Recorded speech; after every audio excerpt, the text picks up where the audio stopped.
This is the Z-Books Successful Authors Podcast with Eric Z. We're going to learn the truth about ebooks. Welcome to the Z-Books Successful Authors Podcast. And today I have with me a super successful nonfiction author in the super competitive health and fitness and lifestyle space. And he's got like 7 bestsellers. And so without further ado, let's welcome Derek Doepker. Hi, Derek. Hey, Eric. How's it going? Not bad, not bad. I'm sorry, I'm in Germany. I said your name the German way, Doepker. How do you say your name?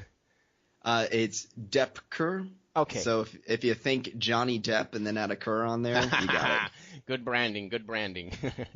So, I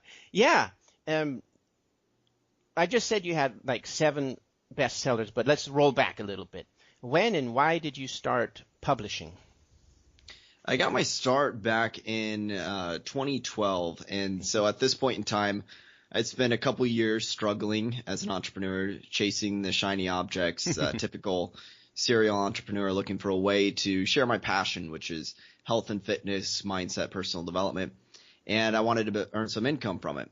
And this was a point in time where I'd just moved out to Los Angeles at the beginning of 2011 to become a rock star, and was pretty broke, sleeping on an air mattress, and I was a valet parker delivering hot wings, and so it was, looking for that opportunity that was going to generate some income. So the online business and whatever I could do, I started with blogging, YouTube videos, creating a course. Nothing really took off, and then I won a Kindle e-reader in the mail from posting on a blog. Cool. So I thought, well, let's take some of this writing that I'd done and put it up on Kindle. So I put it up, my one book. I sold maybe 3 copies in the first few months, and then I did a second book, and this time I really studied what it took. Went through some courses and books and things that were out back then. And this time I made like $100 in sales that first month, which was really cool. And at the same time, considering my expenses and the time I put into it, it was like, well, that's not really going to set me free financially. Do you remember the first course? Who was it? I don't remember the very first course. I can tell you that I did training course Kindling by Geoff Shaw. And I remember one book that really helped me a lot. This is actually going between my second and third book, was Corson Knowles' Kindle Publishing Bible.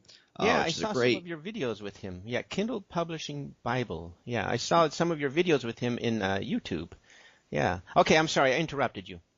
Yeah, well, Tom's a great guy and really knows the business of self-publishing. So, I went through some of the different training courses, and so that second book, did okay. And at this point in time, that was started middle of 2012, going to the end of 2012. I was kind of like, okay, well, that's cool, but, on to the next thing. But something inside me said, publish one more book. Do one more book. And my intention shifted a little bit. I was always about adding value to the marketplace. This time it was like, if I die in 30 days and don't make a dime, get to keep any money from this book, I'm still going to write something and put something out there that would leave a legacy that I'd be really proud of. So at this point, you're still playing guitar in a rock band and going in between books in rock bands. Exactly. Yeah. And so I published a third book, 50 Fitness Tips You Wish You Knew. I took what I had known, I kind of threw out a few of the quote unquote rules and added some of my own twist to it. And what ended up happening was, within about a week after a promotion, that went on to become a #1 bestseller in the paid store in weight loss. Yeah. So that amounts, to put it in perspective, that was almost about $6,000 in royalties in 11 days. So then you just threw the guitar away, or what? No, didn't throw the guitar away. I threw my job away of valet parking cars. Really? Okay, yeah. Yeah. So, well, a couple of things. So once I saw the success with that, then I started creating training courses and coaching other self-published authors, because there's a lot of things that I learned that wasn't being taught in a sense. Sorry. You said you preceded that first success with a promotion? Yes. What was that? So at this point in time, back in 2012, what worked well was the free promotions. So the free promotions to paid. But now I had done free promotions before that, which didn't really amounted to some paid sales, but not as much.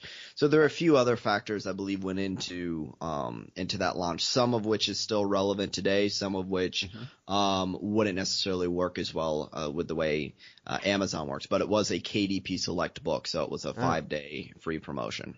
Interesting. So, now that you mentioned that, let's jump around. I had that question at the very end. What do you think about KDP Select nowadays? Nowadays, well, it's been a love-hate thing as things go on. But I've actually found right now I've taken some books that were out of KDP Select. There's two things I've noticed. One is I don't sell as much on the other channels as I do on Amazon. Right. And so it was kind of a waste to not have it on Amazon and KDP Select unless I really wanted to do a perma-free thing or offer it as a free download or something. So for paid books, I just found I wasn't making as many sales.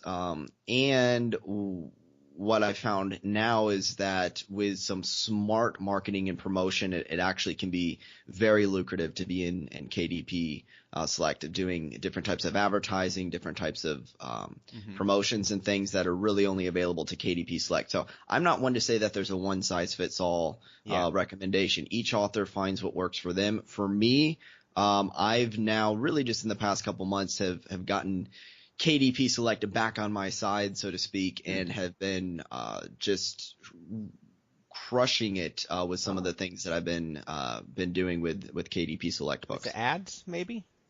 Yeah, things with advertising in particular. Knowing how to really leverage that is huge, and so there's we're definitely really opening it up now. Now, of course, I want to know that, or do we want to save that for the end of the interview? Wherever you want to take this. Okay, we're already there. So tell us how you leverage the Amazon ads. Well, with Amazon ads in particular, the old form of advertising didn't really do that much. Like there was Amazon ads, a year or so ago, and I just never was able to make it profitable. Yeah. These days, if you know what you're doing and it's not to totally be a tease and say you got to be one of my students to get all the inside information, but part of it is there's really kind of a whole system that goes into it that probably couldn't just be thrown out there in 5 minutes. But I will say that you have the opportunity now with Amazon ads to target keywords and to target highly targeted related books. So, if I'm just going to give you some general tips, targeting the related books, the related authors, and so on and so forth, in testing and tweaking, keeping your bid relatively low. It takes a little testing, but what I've found is I can definitely get, 2 to 3 times the return on investment. Nice. With KDP ads. Yeah. I've just done my first campaign too, doing some experiments, and I noticed that targeting other books works the best. But okay. I don't have much data right now, but first experience. Do you have a blog or something, or a post you can refer us to, your fans and everybody out there listening? What I would say is that just my homepage, ebookbestsellersecrets.com. Okay. That is a sign up, but that gets on the email list. Most of my stuff just goes out through my email newsletter. So I haven't really done a blog post probably in over a year. Very good. Yeah. For authors. Yeah. Some big guns say, a blog is just a place to collect emails. You don't have to blog regularly. Is that your stance now too? Once again, I don't have a one-size-fits-all thing. I think there's definitely a place for a blog. For me, it's where I want to put my focus. So I've been focusing more on coaching and training courses, and a blog could definitely enhance that. So I certainly might be a possibility coming up, but it just hasn't been on my priority list. So if I join your list, then I'll get some of these killer Amazon ad tips. Probably the easiest thing is because I have just a handful of students that I share this with. Probably just personally send an email to me once you're on the list and let me know what you want help with, and I'm happy if there's free resources or blog posts from other people. Like I'll answer every email I get personally, and Yeah. half the time it's like, look, what you need is you can find it on this person's website on this free blog post. Go there. I'm happy to do that wherever a person's at, whatever level they need. I know there's a very good basic one on Dave Cheson's Kindlepreneur. He's got an Amazon ads one, some good tips in there too. So, but back on track, back to you now. So, where were we? How about your, I was watching your videos, and you have this one video about how to position books. And that's really interesting. I think it's really important because a lot of people, if you look at the blogging world, it's how you position your blog can also break it or make it. And so can you tell us more about the positioning your books thing? Absolutely. And even to just sort of tie into what we're talking about with advertising or promotions, whether that's, Amazon or Facebook advertising or these book promotion sites, a lot of times I notice authors are really wondering, how do I market my book? How do I get exposure? Mm-hmm. And I'd say only about maybe 10 to 20% of the authors that I work with, they really need to be asking themselves that question at the point that they're at. Most of the time when I look at an author's books, I see that they need to start back from kind of square one, which is partly market research and creating a captivating hook for their book or a message, a cover, to where when people see it, they're actually enticed to check it out. Because you can get in front of 1 million people, and if they look at it and they're not interested, then it's not going to matter. So you have to have that right positioning and captivate people, knowing about, the right copywriting, the right psychology. That's where the vast majority of my attention goes, because actually these days getting traffic to a book is relatively easy. I mean, free ways, but especially even just willing to pay a small amount of money in advertising. The traffic part is, and I don't want to say it's easy as in there's not things to tweak and test, but really that's the secondary, that's the second part of the process. First part is making sure it's captivating. So I'll give a very quick tip for positioning a nonfiction book, and that is ABCD. It's the ABCD formula for the book title and even the description. A is you have to do this A or else nothing else matters, and that is get their attention. So is it attention grabbing? And then B, is it believable? So I'll slow down a little bit. No, I'm writing along. Go ahead. For everyone listening, taking notes, believable. Now this may or may not be relevant in the title, but if it's like how to make $1 million overnight, that might be the most, oh my God, that's the most amazing thing ever. But if people don't believe it, then it's going to lose their interest. C is the other big thing, and that is curiosity. Does it make them curious to check it out? And curiosity gap, huh? Yeah. Is it something that they care about and feel? Here's the thing with curiosity. Do they feel like they might not already know it? Because if people go, oh, I've probably heard that before. Oh, I probably already know that. Then they're not going to be curious, even if the information is good. So how do you? Sounds like clickbait. Yeah. So how do you present it in the title and or description that gets people curious, which is basically they got to care about it and they got to feel like they don't already know it. And then that ties into the fourth letter D, which is different. What makes this book different? Now, you don't have to reinvent the wheel because people will buy multiple books on a topic, but is there something that makes it a little different? And this is where I see some authors, it's like, the book titles like How to Start an Online Business, How to Sell More Books, How to Lose Weight. Like, yeah, that's a benefit. People want that, but it just sounds generic and like the billions of other books on the topic. So putting a lot of time, I put a lot of time, like, it could be days of time in the title, brainstorming and surveying a title, and it could be days and days spent on the introduction and description of a book. And then there's actually less time spent just writing a chapter of the content, compared to those key factors, because that's what draws people in. Whereas some authors who struggle, they spend all their time crafting this book, and then like their title and description and things are almost like an afterthought, something that they just kind of throw on there. And you think that is is that like the number one position is your copy, because that's the first thing they see, right? Is that where you put most of the weight on?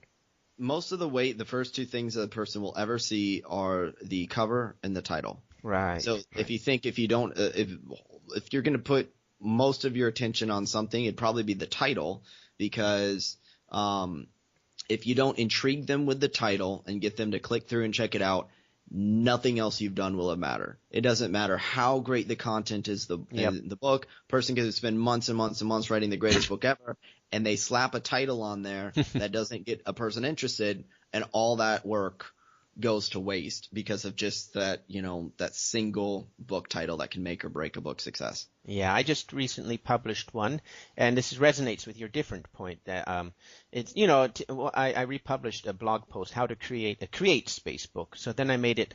Yeah, that's totally boring. So I said how to painlessly create a create space book. It's still kind of boring, but I'm thinking the painless part is hopefully going to differentiate it. And that's a great point, because it doesn't have to be something monumental. Especially here's the caveat. When it comes to being different or unique, if it's for a more beginner audience, then you can be more simple. And if it's not an overly saturated market, like I saw a book like, how to raise kids on a raw food diet. That's very straight and to the point, but there's not like a million competing books. So that actually works when there's less competition. Now, if there's a number of books on how to create space book, then what's a little bit of a point of distinction, or how to create space book in an hour or less, or how to painlessly do it, or how to do it with free software, or how to do it something in there that like makes it a little bit different, or a little bit more going to help it stand out from the marketplace. The ABCD. I think that's a great system, or mnemonic, or whatever. Okay, I interrupted you again. Well, that's my main thing for positioning a book, and obviously you can dive deeper into that. And I would say, just more as a principle, spending time studying the market. What else is out there? And I put on here's my formula for innovation, right? It's imitation plus creation equals innovation. And what that means is, I see, once again, struggling authors often go to one extreme or the other. They either rip off the books that are out there, and it's like a carbon copy of everything else that's there. And it's like, what makes that different? Typically, those books don't have long-term success. Then you have the creative types, which I'm going to do something totally different that no one's ever seen before. Well, it's so different that the market doesn't know what to make of it, right? And when I start saying that, I know the creative types think some of them think I'm like against creativity. No, I'm all for creativity, and I'm all for modeling. I say it's not either or, it's both. There's a harmony and a balance. So you look at what else is out there. So I put on my hat and go, what else is out there and what's working? If I see books that are successful, how do I fit in, basically?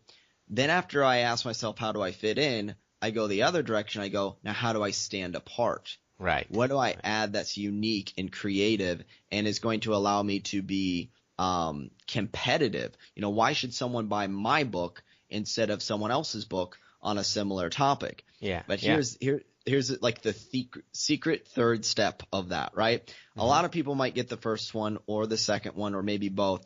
But there's actually a third part of it, which is not just fitting in and not just being unique and standing apart and being competitive, having a competitive advantage. There's one other thing that's going to make your life a whole lot easier and set you apart from 99% of the other authors out there. What is it? What is it?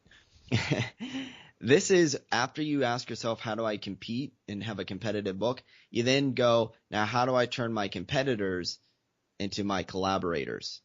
How do I work with the other authors who are doing that? So to give a very practical example, I looked what books are successful. Well, habit books. I talk about habits and personal development. So I wasn't just writing a trend. I said habit books there's an interest in it.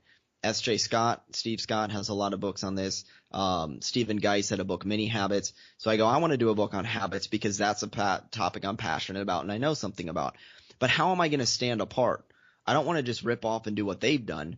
So I wrote a book, The Healthy Habit Revolution, which is a 21-day step-by-step program that only takes 5 minutes a day. So I created a system around it, and I created the hook of only 5 minutes a day where I take them step by step. So now this is unique among the habit books. But then what I do is I go, but now that can compete with some of Steve Scott's books, with Stephen Geis's book, but I'm not there to try to just compete. After I do that, I contact them and I go, would you like to be a contributor to this book and add a bonus chapter? And in my book, I'm recommending the book Mini Habits because I think my book and the book Mini Habits work better together when you have both of them. It's not one versus the other. So now these authors are promoting my book. I'm promoting their book. We're actually working together to up-level all of our work at the end of the day. But the reason I was able to do that is because my book was unique enough that it wasn't like they would just go, well, why should I promote your book? It's exactly like mine. They go, oh, actually your book adds something that my book doesn't. And I look at their book and say, your book adds something that mine doesn't. So it's this sort of dance, or almost kind of like I say it like you're wearing different hats. You do think in terms of competition for a period of time in order to come up with a catchy hook, but then you take that hat off and put on the other hat, which says, now let's all work together to elevate everyone. The authors each benefit each other, and ultimately the readers get even more value by having these different books and these different approaches. That's a really cool step, the secret third step. I'm going to integrate that for sure in my system.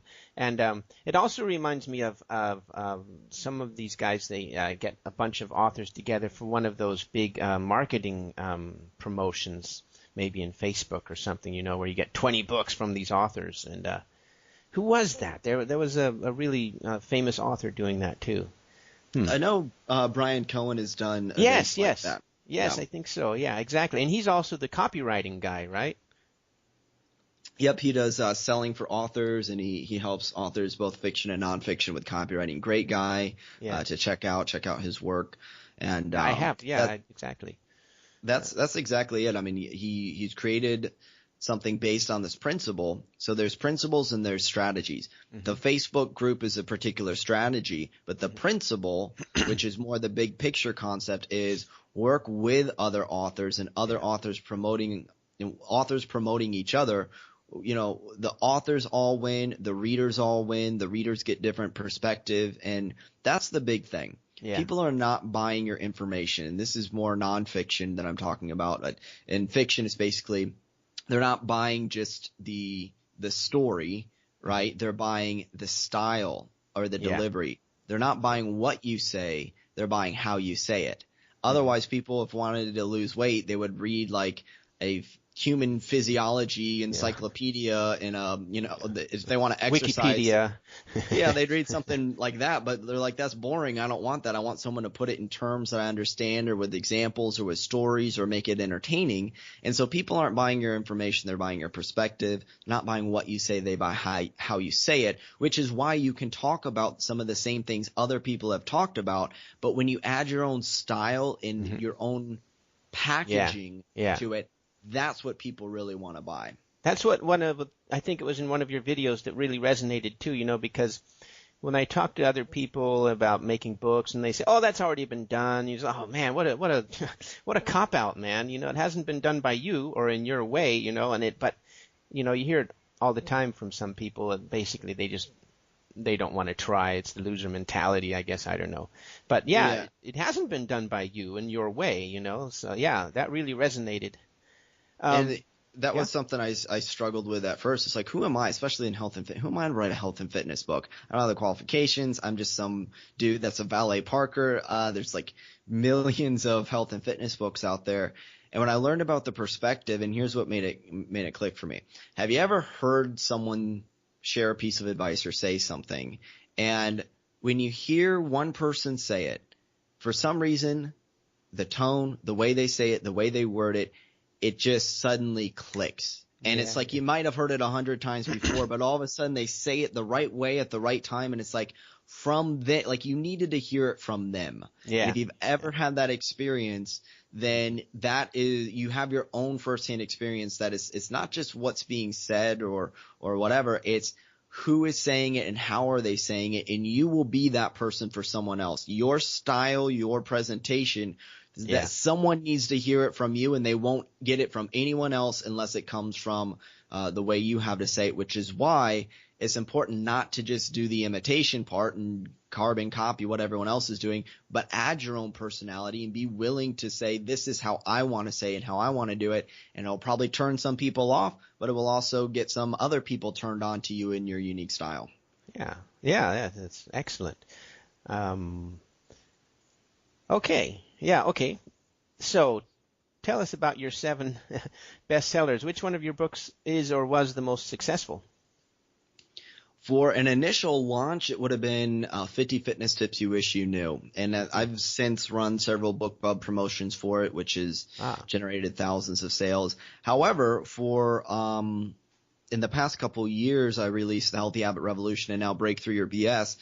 Yeah. And Breakthrough Your BS right now is currently my top selling book. And it's been well after the launch. It hasn't been on a promotion recently. This is actually now learning how to get more organic sales and through advertising and different things. Yeah. So in 50 Fitness Tips You Wish You Knew is not as high of a seller. So there's a good lesson there in that, a book that even if a book has launched and didn't do as successful, well, I didn't really cover this, but I'll say this. Some of the books that launched and maybe didn't have the biggest launch or the best ever, the top sales days for some of my books came months down the road or a year or two after they were released. Interesting, yeah. So even though Amazon in particular loves newer books and gives a lot of extra juice to newer books, right. It's not like the end of the world if a book launch doesn't go successful. Yeah. You can always repackage it, relaunch it, run promotions, pick the steam back up.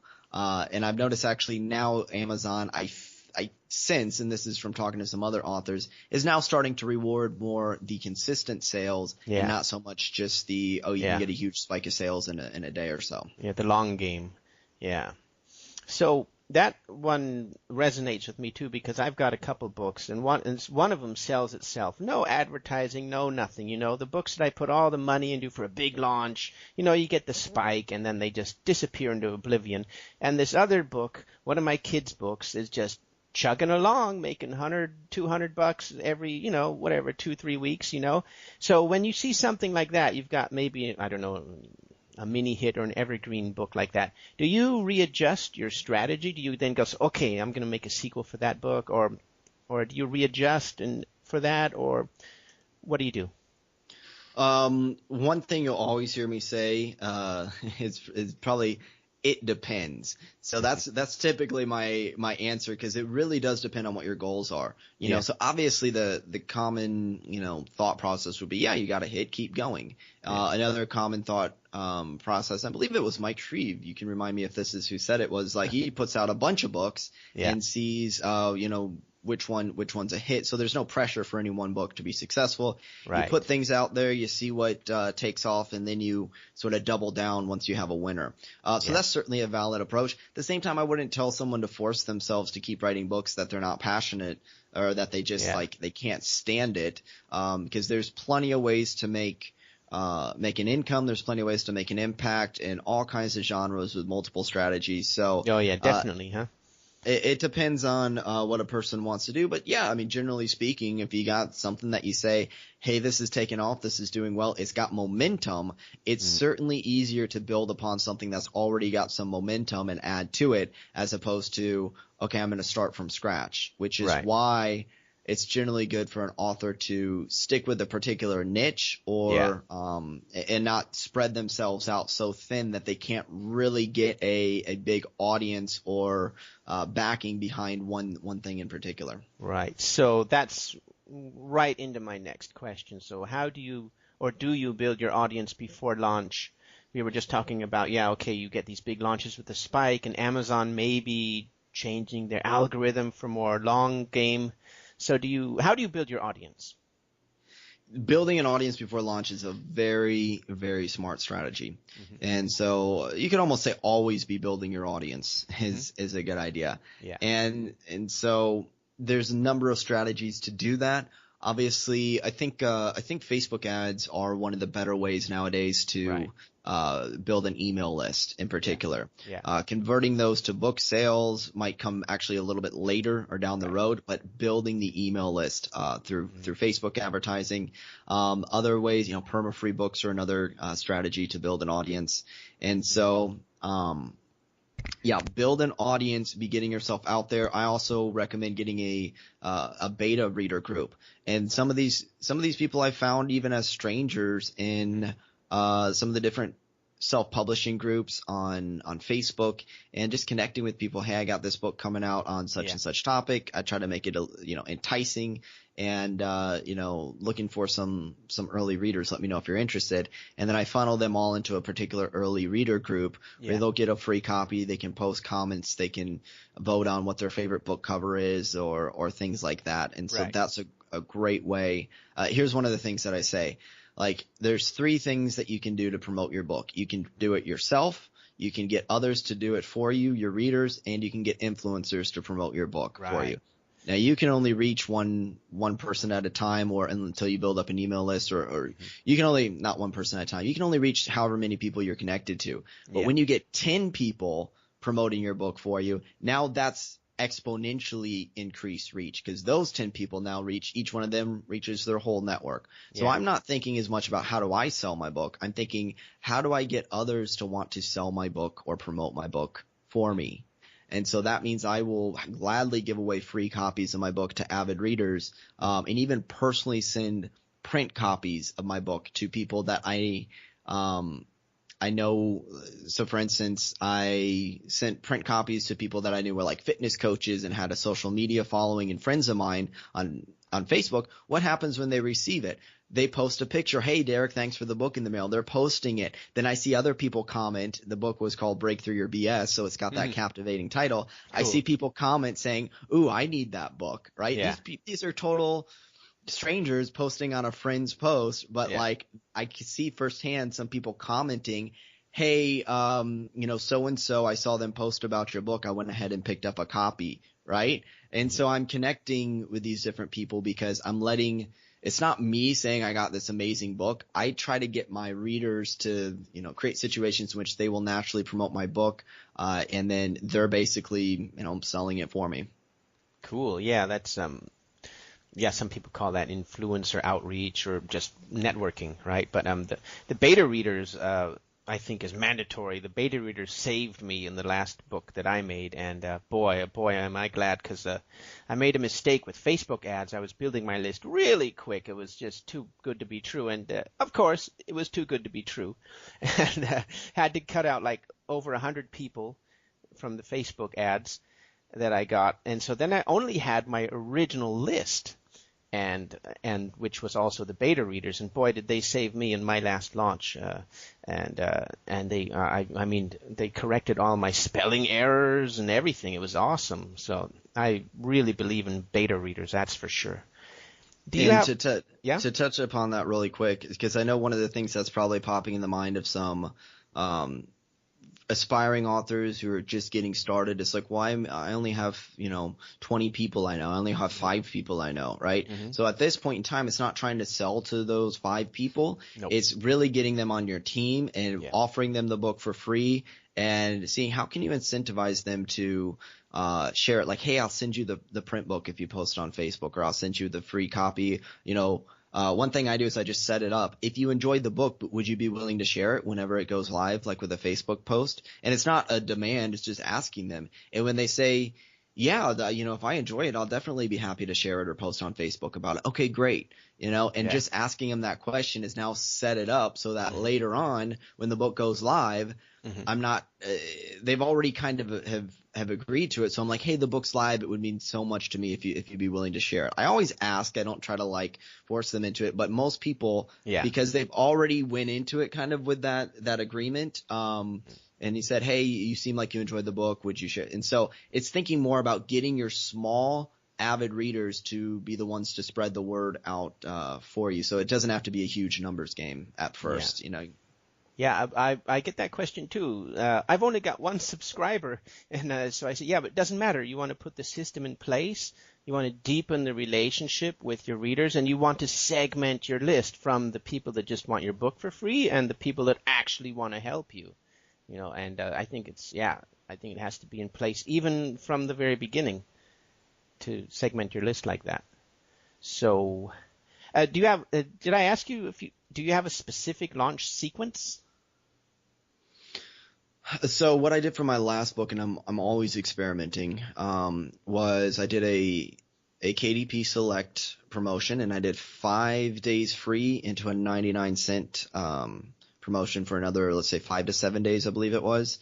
Uh-huh. And so I promoted on the free sites I could. I promoted on the 99-cent sites that were out there, and I believe in just from the effort and return on investment, it's well worthwhile to spend and invest some money in advertising on these book promotion sites. Not every site, but the quality ones. For instance, Buck Books is one of the bigger ones. Yeah. And so and let's see, Free Booksy's a good one for free books and so on and so forth. So there's a small handful of sites that actually really deliver good results. So investing in that, as well as emailing my list, which I've built up over the past couple years, and the beta readers, and then that's typically it. I will also offer the people on my list, I want to reward them for being on my list. So the idea that I'm not going to tell them about it being free and only tell them about it being 99 cents, I'm like, that's kind of unfair to them for being my avid readers. But I know that they're also the most likely to spend money on the book and most likely to drive it up the sales rank.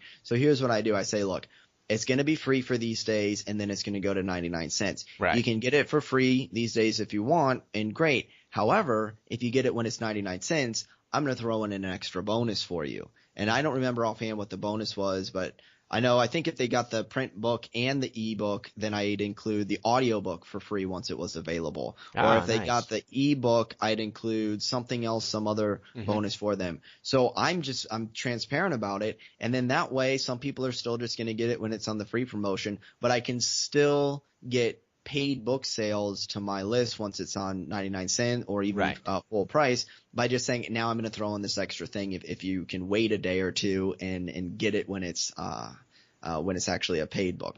Yeah. So during this time, you've already gotten reviews, or what's your process for getting reviews? Yeah, so I definitely want to get about 10 reviews as soon as possible.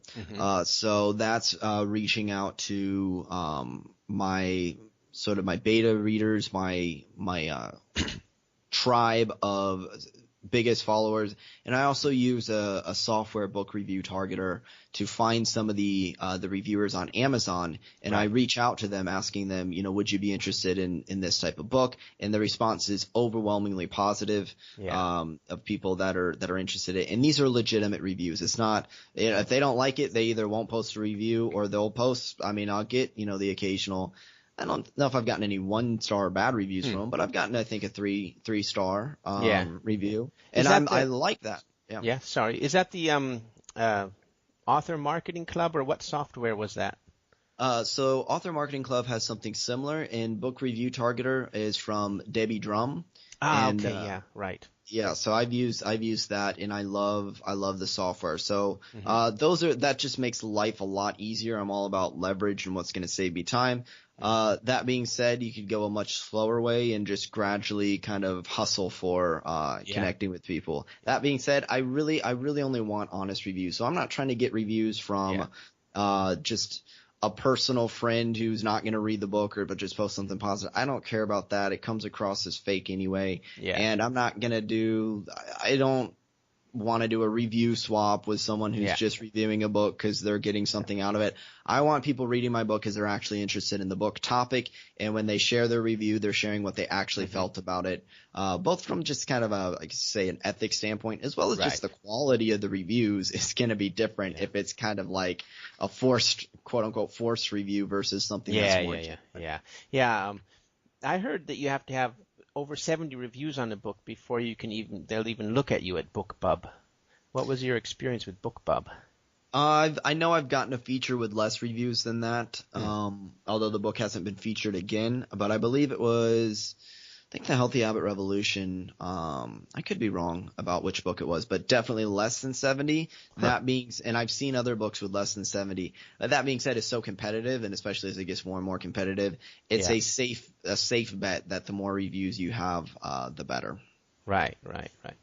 So, yeah, tell us more about your fitness space. I know that's really competitive. So, you got a morning routine?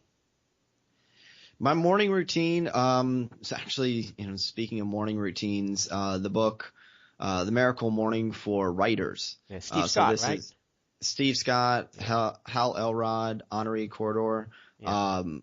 put together a great book, and that's actually become pretty close to my morning routine. So a little bit of meditation, some coffee, but there's one thing I do before writing or creative work that like I see so many authors overlook this, and it allows me to like get into a state of flow right away, unlock my creativity. I can't imagine doing work without doing this first.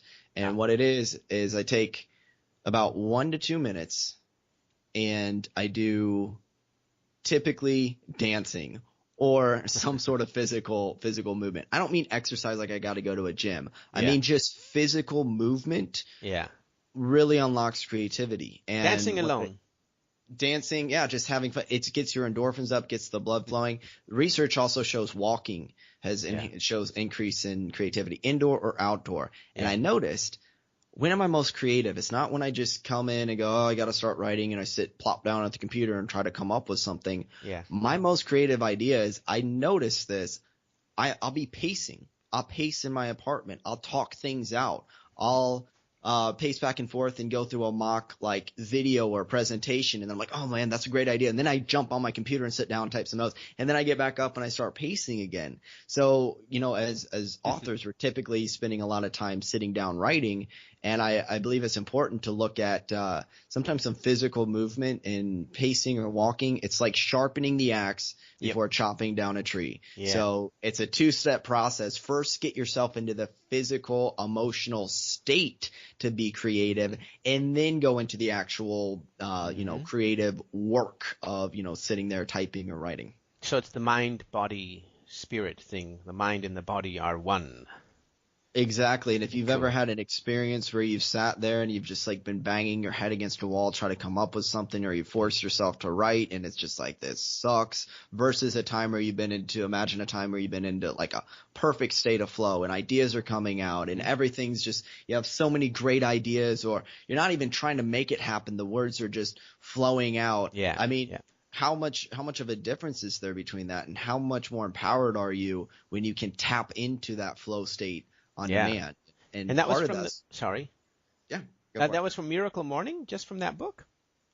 that part of that's just my own observation and training and background in personal development. I mean, like Tony Robbins is huge on states, of and course. NLP, neuro linguistic programming, talks about state management. So it's not, by no means is it an original idea. It's like I said, even just the research shows that the physical movement and the physical emotional state, it will affect everything. If you've ever been in a bad mood or sick, or you're like, I just don't feel like doing anything, you know firsthand how your own physical states can affect the work you do and the quality of it.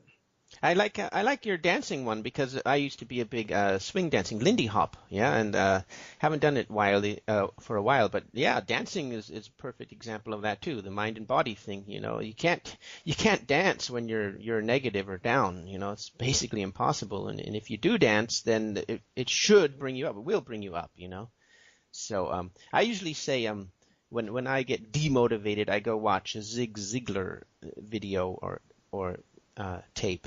What do you do? How do you stay motivated?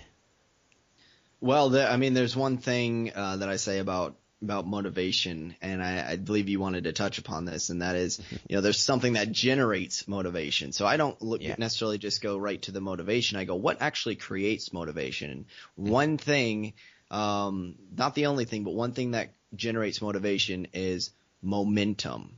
Right. Momentum generates motivation. So if I'm talking about writing, I might not feel like writing and I might procrastinate on doing it, but if I get myself to write even one sentence, open it up, write one sentence, it's so much easier to just keep going and write a second sentence. So I give myself basically a really small target, and I ask myself, it's the 3 magic words. I share this in a lot of different things.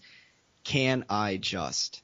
And then I find something so easy I'm guaranteed to say yes. Can I just write one sentence? Can I just brainstorm one idea and write it down? Yeah. And what I've found, what most people find, is that as you do this, once you get started, it's so much easier to keep going. Yeah.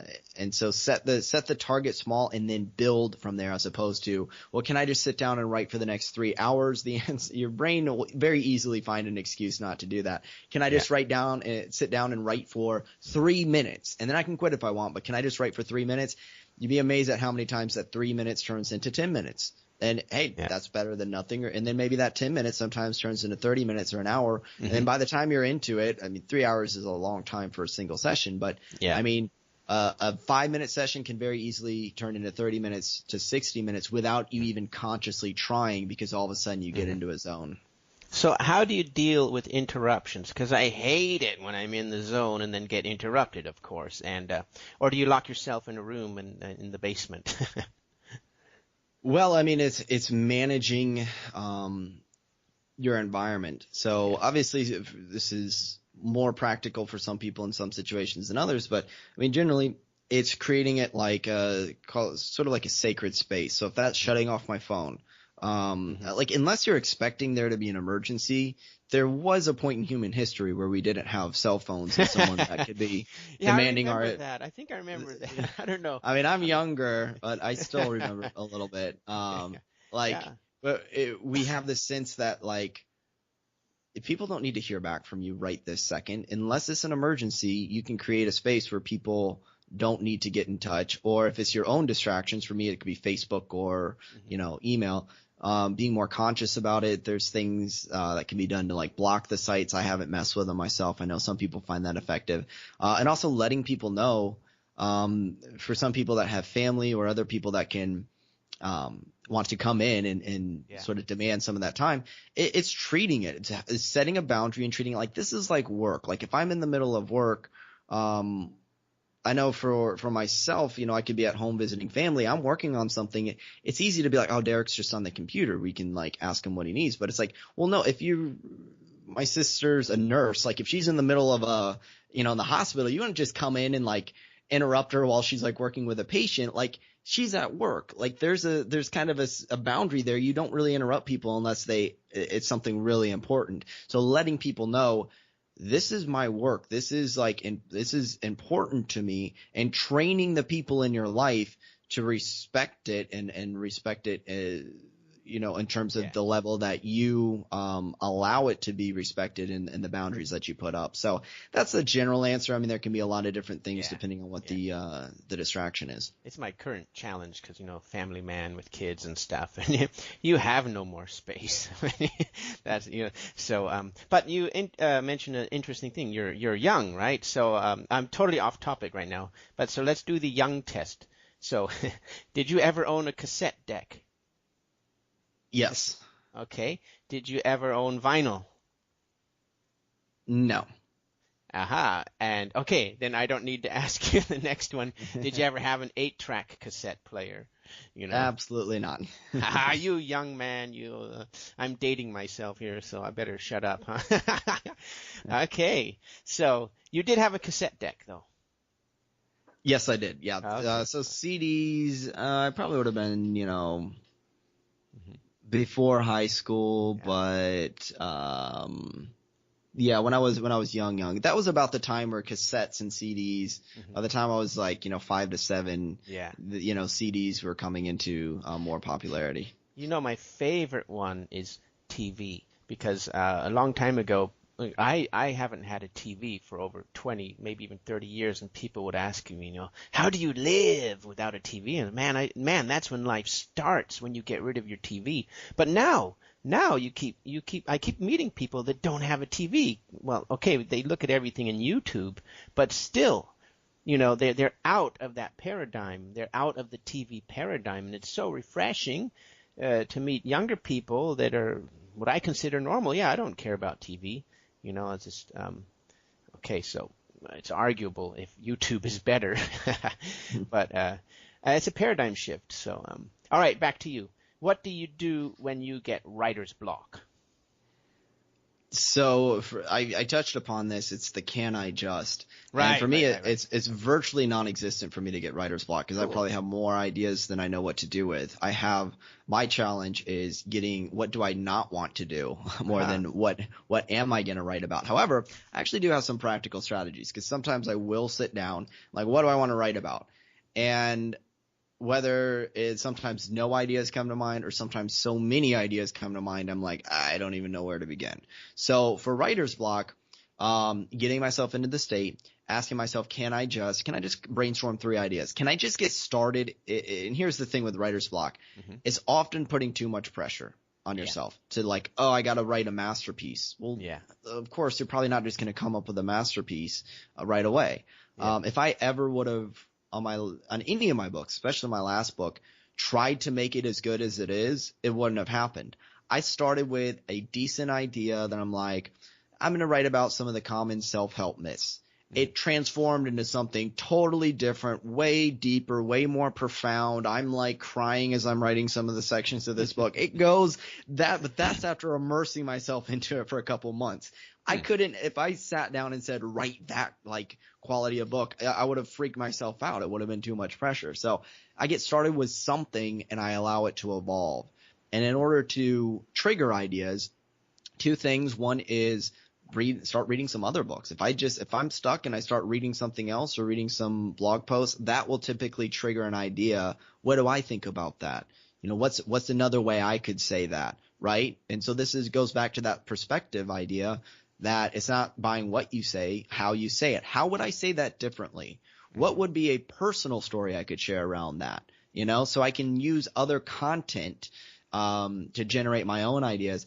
Another thing is, and this is huge, this little trick I think this alone will solve writer's block for the vast majority of writers. And it's something interesting about the way the brain works. What I do is I call it switching the context. And so here's how I discovered this. If I sit down and I'm like, I need to write this chapter in my book, once again, it's a pressure thing. There's a pressure there about writing in a book. It's like a real deal thing, right? But if I go, what would I say about this if I were just posting about it on Facebook casually?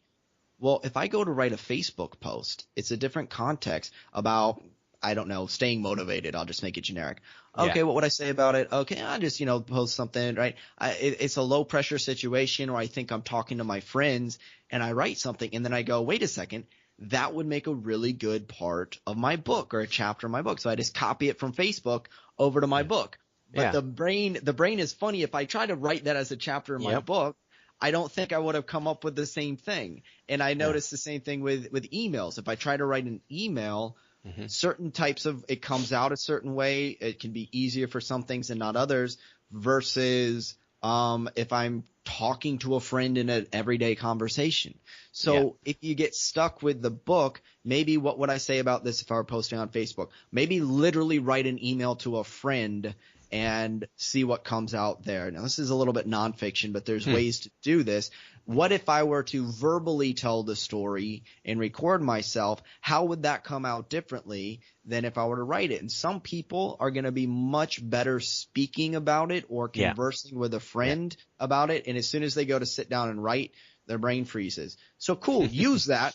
Go have a conversation with a friend, hit record, have a great conversation. Because if you've ever noticed, sometimes like gold nuggets come out when you're just talking about it and you're not thinking about it. And it's like, but I could never have come up with that if I were to like sit down at a computer and just try to like type it out from scratch. So the challenge there is to get them down on paper then, Yeah, essentially, recording, that was my start actually, was recording videos and then taking that and then typing it out. So I didn't start as a writer. I started out as a guy that just recorded videos. So I guarantee there's a lot of things we're talking about and things that I'm saying in this conversation that I might not have thought of or said if I were to just be like, okay, now Derek, sit down and write for an hour on book publishing or whatever. But being interviewed, it triggers ideas. So get someone to interview you, or, interview someone else. I mean, there's a lot of ways you can switch the context of how the information comes out. And when you when you get stuck in one thing, jump to another thing. I'm going to write a blog post. I'm stuck there. I'm going to write a short story. I'm stuck there. I'm going to talk to a friend. I'm stuck there. I'm going to record myself doing a video, whatever it is. Yeah, it kind of reminds me of the Gary Halber letters. Have you heard of that? I have. Yeah, I'm the not guy, too familiar with them, but I've heard of them. yeah, he wrote to his son, and they're like maybe the copywriting Bible to some people now, and they're excellent and they're free.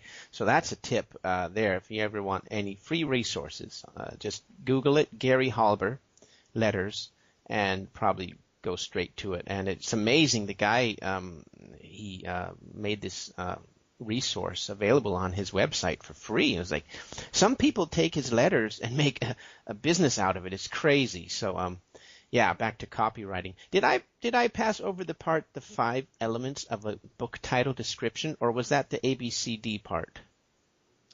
So the ABCD would be essentially the elements of a book title and a description. Now, there's other formulas that you can use. I mean, I know there's like in traditional copywriting, there's like AIDA, attention, interest, right, desire, so on. And so you can find different formulas.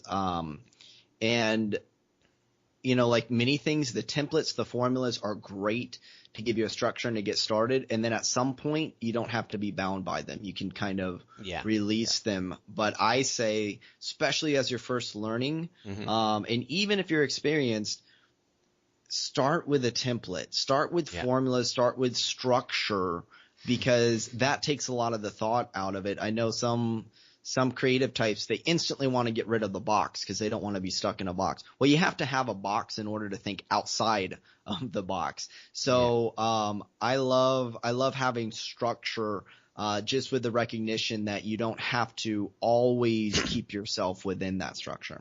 Yeah. Okay. Yeah, because I think the ABCD is a very good one to start with.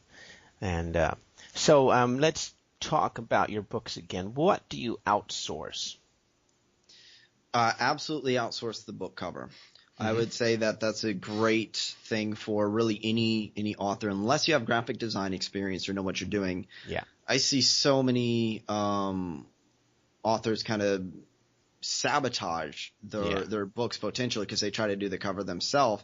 Once again, if you have the experience, I'm not saying never do your own cover, but if they don't have the experience, and it's clear they don't have the experience, and it's obvious that they think just taking a stock photo and throwing generic text on it means a book cover, then people are judging it by a cover. So outsource the cover. I also outsource editing, and that's another thing. Even if you are an editor, even if you do that for other people, there's something about kind of like a blind spot where it's harder to do it on your own work. So by all means, edit your own work to, first few drafts, but before the final version, make sure you get it to a third-party editor, and probably even ideally several different beta readers, because I noticed no matter how good an editor is, it helps to have even a second set of eyes for sure, on it, even outside yourself. Yeah.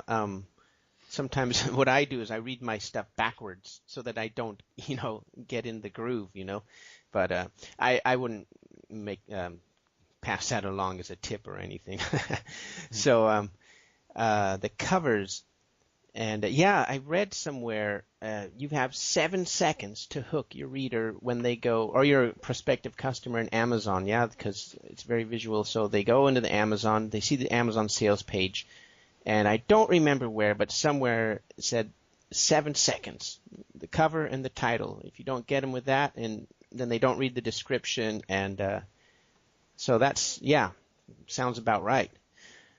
Okay, who is your favorite author right now? It's always hard to have a favorite. Yeah. So I would say, I mentioned, as far as a personal reading author, I don't know if there's anyone that comes to mind. I would say that for modeling success as an author, as a self-published author, who I mentioned earlier, Steve Scott.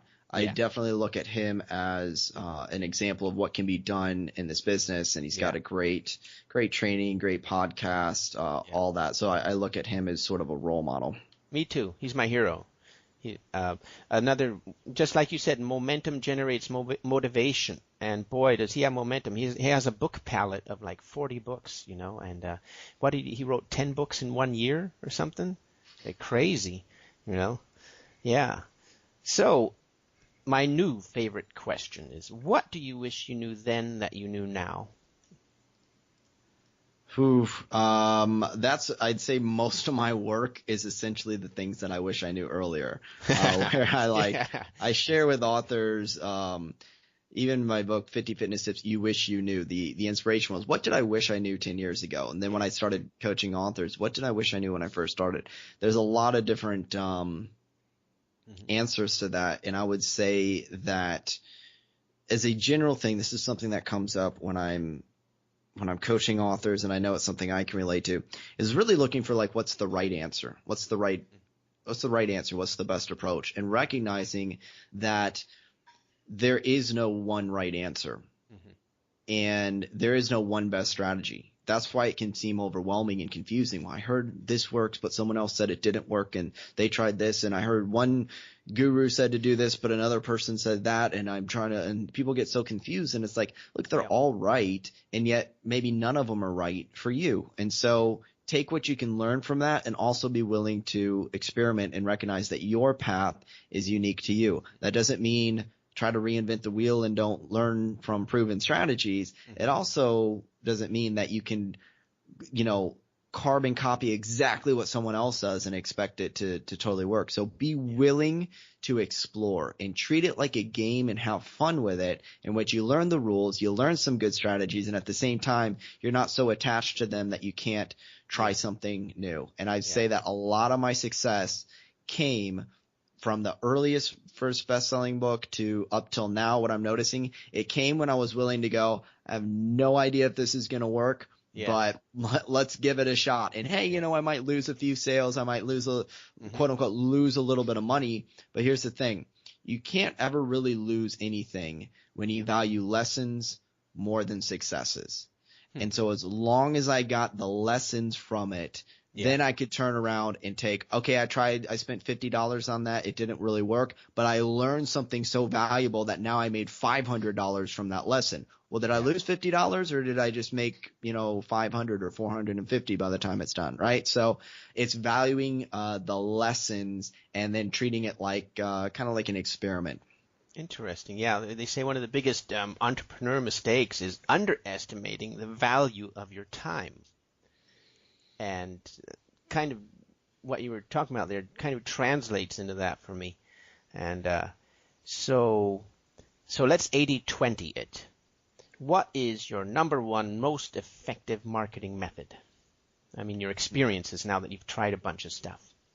Well, I mean, the most effective marketing method, and this is going to sound maybe obvious or something like that, it's create a book that readers will love so much and people will love it so much that they'll share it for you. And so, there's a lot of ways to get exposure and promotion, but consider this. Do you have a book that people are going to love and tell other people about? Because if you look at where most book sales come from, it's referrals and things. And if you can do that, you can get a lot of other things working in your favor, including having highly influential people share your book.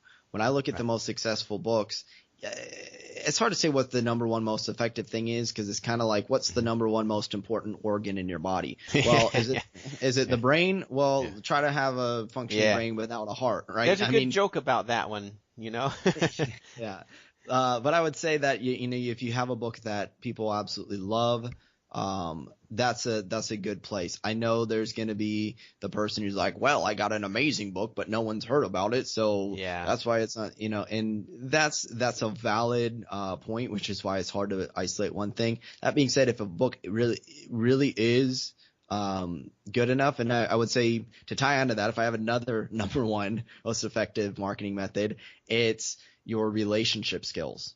It's your ability to build relationships and network, because if you can do that, you can have a lot of my book promotions and exposure has been for quote unquote free, because it's come from forming relationships with people who then share my book. I know how to connect with people. I know how to connect with my readers in a way where they'll be inspired to want to share my book. And if you think about someone in your life where you would go out of your way to help that person and to support them, that's a relationship. That's genuine connection. Yeah. Isn't there a lot of value in that? I mean, how can you even place a financial number on that? It's almost priceless. And you can say, if I were to equate it to money, I mean, tens of thousands of dollars worth of advertising has been given to me for free, in a sense, from relationships and cultivating genuine, sincere relationships. Yeah. Yep. Words of wisdom. I hear you. Cool. Okay. So, well, what are you working on now? Any new projects? So what's in the future? More music or more books or videos?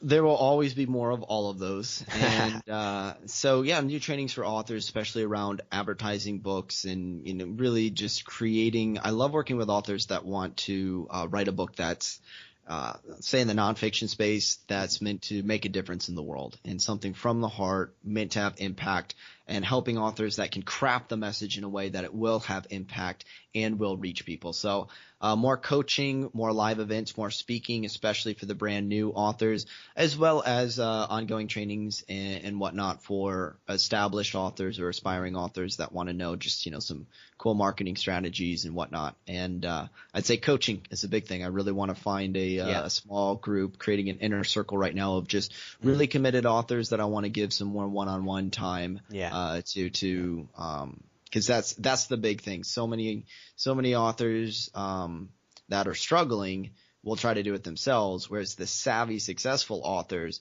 will often have a coach, mentors, people that they get help with and feedback. And so the quickest path to success and the quickest way to overcome overwhelm is just get someone on your team to help you. And I have my coaches, I have my mentors, and that's, if you look at the most successful people in the world, that's what they do. But still, for some reason, there's certain authors out there that have the mentality like they can do it themselves, as if they could they just want to write. Yeah, and it's like, well, I mean, most people didn't go to school to become a surgeon and just read a few textbooks and figured that they could get it. They had some instructors, they had some practice, they had a number of things in place, more than just reading a few textbooks or watching a few training videos. And while this not as complicated as doing surgery, it really is like any other skill, in that there's you want to have some coaches, you want to have some different layers of learning to really get the process down. So do you have a live event coming up? I'm going to be speaking at a few different events, things for fitness professionals and whatnot. But most of my live events for authors are not live in person, but live via webinar and whatnot. So so where do we find you? Where you're looking? You wanted to do more one-to-one coaching in the future. So where do they find you? You can find my website's ebookbestsellersecrets.com, and you can email me because I only take a handful of students, kind of based on my schedule. info@ebookbestsellersecrets.com, and you can check with me, see if I have some openings for coaching, and then we'll talk and see if it's a good fit based on what you're trying to do. That's pretty cool, Derek. It's been real, man. Thanks a lot for your wisdom, and I hope to see you on the show someday again. All right, thank you so much for having me on, Eric, and for the great questions. Glad I could share some wisdom with you. Yeah, and anything else? Did I forget anything? No, I'm good. All right, man. Well, thanks for being here, and let's do a follow-up someday. All right, sounds good. Right on. See ya.